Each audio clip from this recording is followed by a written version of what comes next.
Bonjour, bienvenue sur ma chaîne. Aujourd'hui, on s'en va au Vietnam. Puis avant de commencer, je vous demanderai de vous abonner. Je vous demanderai de liker la vidéo, de commenter. Et puis s'il y a des pays que ça vous tente que je fasse, ben, écrivez-moi dans les commentaires. Ça va me faire plaisir de répondre à vos demandes. Alors, c'est parti. Vietnam. La capitale, c'est Hanoi ou Hanoi. Je vous l'écris en bas.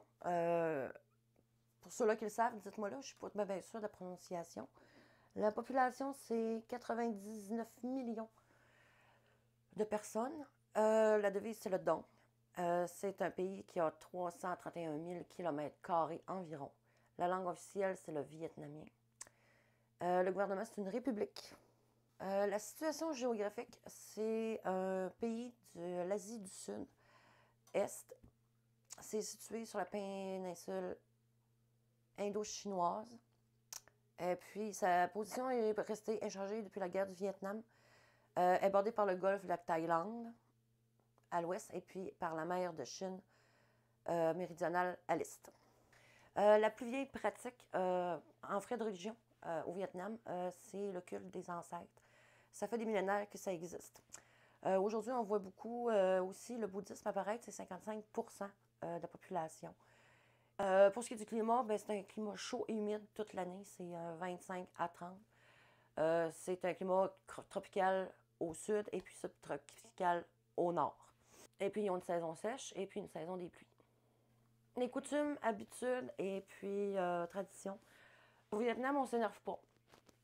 On n'ose pas la voix.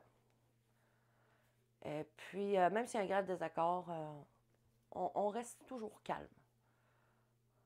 On ne rentre pas chez quelqu'un si on n'est pas invité. Et puis, évidemment, ben, 11 de choses.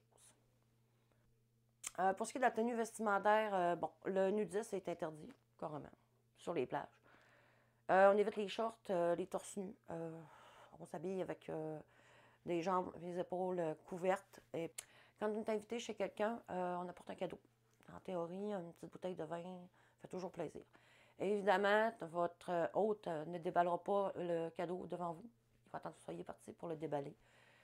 Et puis, vous pouvez laisser la facture au cas qui voudrait aller échanger le cadeau, parce que peut-être que ça peut peut-être pas faire son affaire.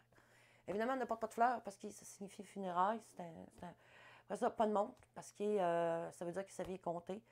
Pas de couteau, parce que ça veut dire danger. Pas de savon, parce que ça veut dire saleté. Et puis, on se trompe guère, c'est ça, comme je disais, on se trompe guère en achetant un vin au bain parfait. Le statut des femmes au Vietnam, c'est un fléau national. Il y a beaucoup de sexisme. Une femme de 40 ans qui n'est pas trouvée d'homme pour se marier est considérée comme vieille. Puis si tu es mère célibataire, tu n'as aucun crédit auprès des hommes. Bon, la cuisine. On a le pho, qui est une soupe de nouilles. Ça varie selon la région. Dans le sud, elle est plus douce, avec des épices, puis des clous de girofle, puis de la coriandre.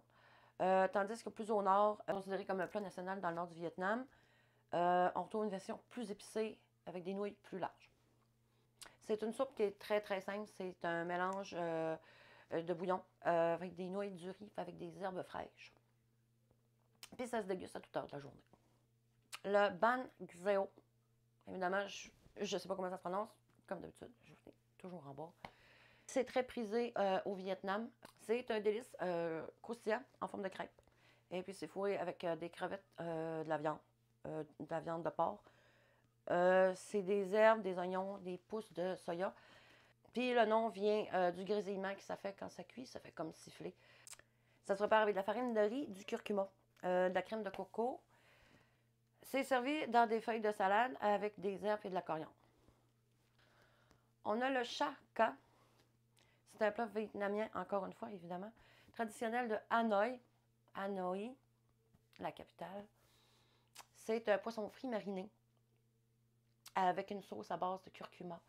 Après ça, il y a de l'ail et de la nette. La pâte de crevettes. Il y a du piment et du gingembre. C'est grillé dans une poêle chaude, puis c'est accompagné de vermicelle, de cacahuètes puis d'herbes fraîches. On a le bo co. C'est un ragoût qui se prépare en faisant mijoter des jarrettes de bœuf dans un bouillon à base d'eau puis de noix de coco. Il y a de la citronnelle, il y a du gingembre, il y a de la cannelle et de l'anis étoilé. On y ajoute parfois des carottes, des navets, des pommes de terre. Et puis, c'est servi avec du riz ou bien des nouilles. Il y a le kako tu. C'est un plat principal du Vietnam. Ça se compose de poisson caramélisé, sucré salé. Ça se cuit dans une délicieuse sauce appelée le nuoc mo. Ça se prépare puis ça se sert avec, dans un pot en terre cuite. Bon, pour ce qui est des anecdotes, c'est un pays où est-ce que les fast-foods ne se sont pas vraiment développés. Il y a même McDonald's qui s'est ouvert en 2014. Tu as eu l'effet de la nouveauté au début. Tu avais des files d'attente, mais ça n'a pas duré longtemps. Les gens se sont rabattus bien vite sur leurs vieilles habitudes. Puis au Vietnam, comme c'est connu, c'est un peu comme en Thaïlande, c'est la cuisine de rue. Cuisine de rue, ça vient de la Thaïlande, mais au Vietnam, c'est l'une des plus riches et des meilleures, semble-t-il. Et puis, c'est ça, c'est quelque chose que les chaînes de restauration rapide ne peuvent pas proposer. Au Vietnam, le café est pas cher parce que c'est un très, très grand producteur de café. Du vin de serpent. C'est une boisson qui est faite avec un serpent. Un serpent venimeux. On l'immerge dans l'alcool avant de le faire mariner pendant plusieurs mois. C'est une préparation qui est née en Chine, mais c'est bel et bien au Vietnam qu'on le consomme le plus. Ah, puis en passant, ben, ça ne s'exporte pas. Si on veut en boire, il faut aller au Vietnam. Au Vietnam, on roule plus avec des motos qu'avec des voitures. Il y a 60 millions de véhicules à 2 roues qui sont immatriculés au Vietnam. Il y a aussi beaucoup, beaucoup de vélos. Évidemment, peut-être que cette pratique-là va disparaître parce que semble-t-il que le gouvernement veut les interdire dans les grandes villes comme Hanoï d'ici 2030. C'est un pays qui abrite l'une des plus grandes grottes au monde. Elle a été découverte en 91. Son nom, c'est Hang Son Doong, que je vous écris en bas, évidemment, parce que, bon. C'est plusieurs cavités. Ça s'étend sur 5 km². On y retrouve aussi des stalagmites. Ça figure parmi les plus hautes au monde, jusqu'à 70 mètres. Il y a un sport au Vietnam qui se situe entre le volleyball et le football. En malais indonésien, on appelle ça le sepak takraw. Je vous écris en bas. Ou kick volleyball. C'est 2 équipes de chaque côté d'un filet de badminton. La seule chose qu'ils peuvent utiliser, c'est leur tête et leurs pieds pour toucher au ballon. Et puis ça, c'est un sport qui se pratique pas mal dans toute l'Asie, puis notamment en Thaïlande. Et puis ça fait carrément office de sport national.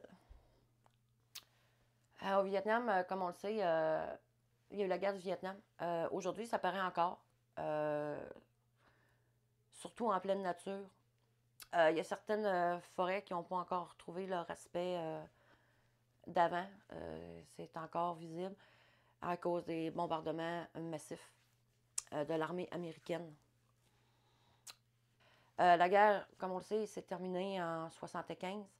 Et puis, les relations diplomatiques entre les États-Unis et le Vietnam ont pris quand même une grosse vingtaine d'années avant de se replacer comme il faut.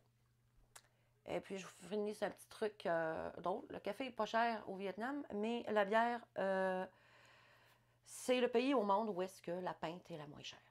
Bon, petit bonus pour terminer. Fait que je vous remercie d'avoir écouté ma vidéo. Je sais qu'elle n'est pas très longue. J'avais pas beaucoup d'informations. C'est un pays que je connais pas beaucoup. Et puis, comme je voulais pas dire de niaiserie, je me suis vraiment concentrée sur les choses que je savais que c'était vrai. À part peut-être le vin de serpent, que j'ai un petit doute, mais je pense pas. Fait que je vous laisse débattre dans les commentaires. J'aimerais ça savoir ce que vous en pensez. Et puis, ben, je vous dis à la prochaine pour une autre vidéo. Fait que n'oubliez pas les commentaires, puis n'oubliez pas de me suggérer des pays. Ça me ferait plaisir de les faire. Bye, à la prochaine!